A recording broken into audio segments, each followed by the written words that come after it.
If the New York Giants lose to the Seattle Seahawks on Monday Night Football, they will be 1-3 with Week 4 against the Buffalo Bills and Week 5 against the Miami Dolphins. And let's be honest, the Giants would have to pull up a huge upset to beat either of those teams. So in today's video, I want to highlight 4 players that I think the Giants could look to move on from via a trade prior to the trade deadline if they do end up losing Monday night and starting 1-3. It's a must-win ball game. If you fall down to 1-3, your season is almost cooked. Listen to this stat right here. Since the NFL changed their playoff format back in 2020 to 14 teams, just 4 of the 42 teams that have made the playoffs since 2020 started the season 1-3. 9% of teams that have made the playoffs since 2020 have started the season 1-3. Is it possible? Yes. Can it be done?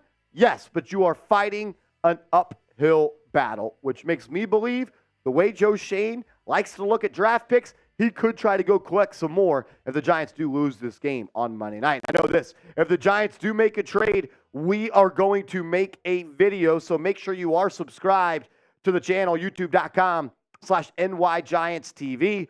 Sub for dubs. If you want the Giants to beat the Seahawks, subscribe right now. The first player, and I think the most likely player the Giants will look to move on from is Saquon Barkley. Look, Saquon Barkley is on a franchise tag pretty much. I know it's technically not the franchise tag, and they could tag him again if they wanted to. But I think this ankle injury kind of shows the Giants that there's just not a whole lot of interest, in my opinion, from what I've heard in the front office, that they want to pay Saquon Barkley. You have a high injury rate at the running back position. Everybody knows that. And I don't think the Giants after this season are going to give Saquon that long-term deal at the price point that Barkley wants it to be at. So could you get maybe a second-round pick? Maybe the Buffalo Bills call up. Maybe Brandon Beane, Joe Schoen's former boss, calls him up and says, "Yo, Joe, we're trying to make a move in the playoffs. Could you get a second-rounder or a third-rounder from a contender? Could it be the Bills? Maybe a team like the Chiefs. Maybe a team out there that's trying to make a late-season push could make a trade for Saquon Barkley." I thought what Albert Breer said here last week said this. Watching the Bills and Jets second half again, and it hit me the other day, and was reinforced seeing it again. Buffalo is the team that should take a swing at Saquon Barkley or Jonathan Taylor if either are available at the deadline. There's too much on Josh Allen right now. We know that Brandon Beane and Joe Schoen have a strong relationship. They made that trade for Boogie Basham. The Giants, they signed a couple of players off their practice squad. Maybe they look to trade Barkley if the season starts to go left. Would you trade Saquon Barkley for a second-round pick? I want to hear from everybody watching right now. Type Y in the comment section for yes. Type N for no. I think I would. Let me know what you think down below.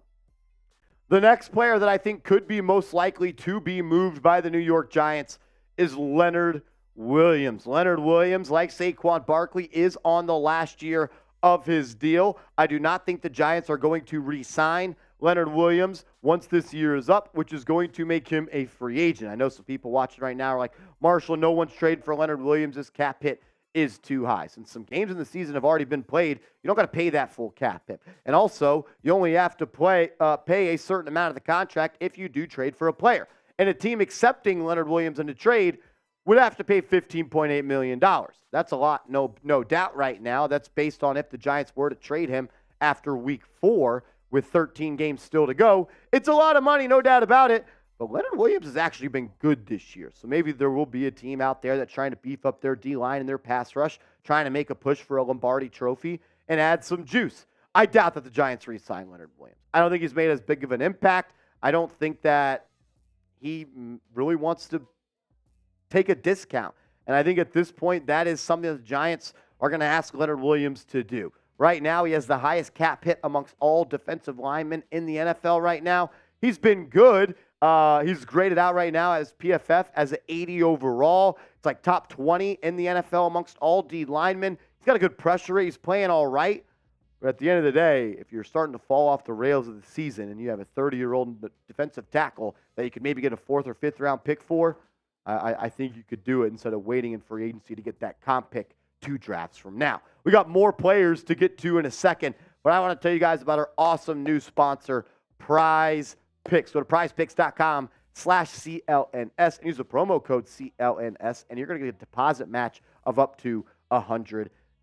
Prize Picks is the largest independently owned daily fantasy sports platform in North America, and it is the easiest and most exciting way to play daily fantasy. It's just you against the numbers. Go to prizepicks.com/CLNS and use code CLNS for a first deposit match up to $100. Instead of battling versus thousands of other players, including pros and sharks, you just need to select 2 or more players, pick more or less on their projected stat line, and place your entry. Prize Picks is the most fun I've had this football season, winning up to 25 times my money. I enjoy the quick withdrawals, easy gameplay, and an enormous selection of players and stat types.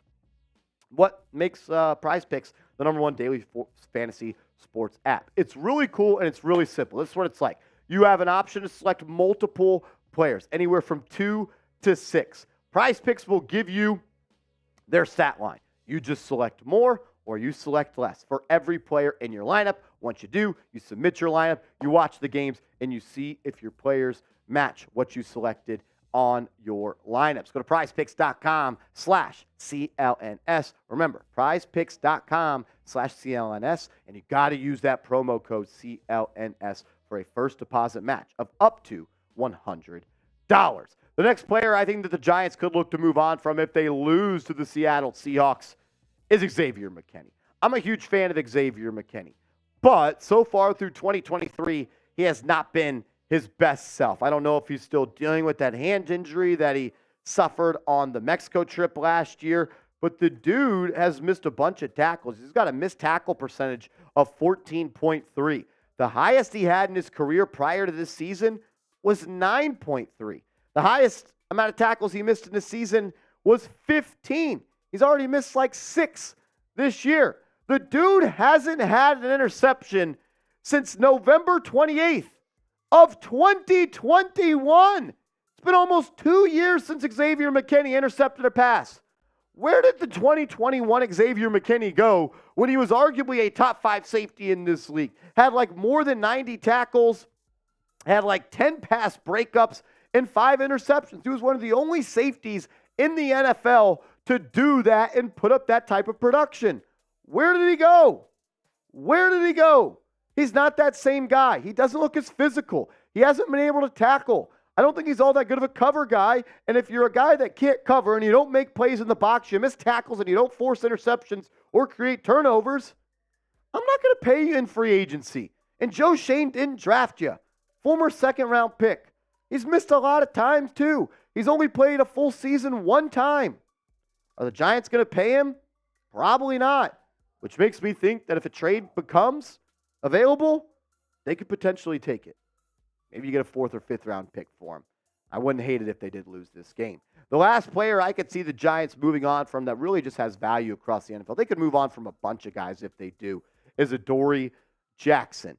Still a really young player. 28 years old. Not really young, but 28 years old, still in the prime of his career. And like Leonard Williams, his cap hit is not all that high if you trade for him. $8.4 million if you trade for him in Week 5. I think Adoree probably has the most trade value of anybody that we've shown on today's video. When you factor in the age of being 28 years old and still being very talented. He's been good for the Giants so far this year. Not elite, not cornerback 1 material. But if you bring him in as your CB2 or maybe even your CB3, it's an immediate upgrade to the back half of your defense.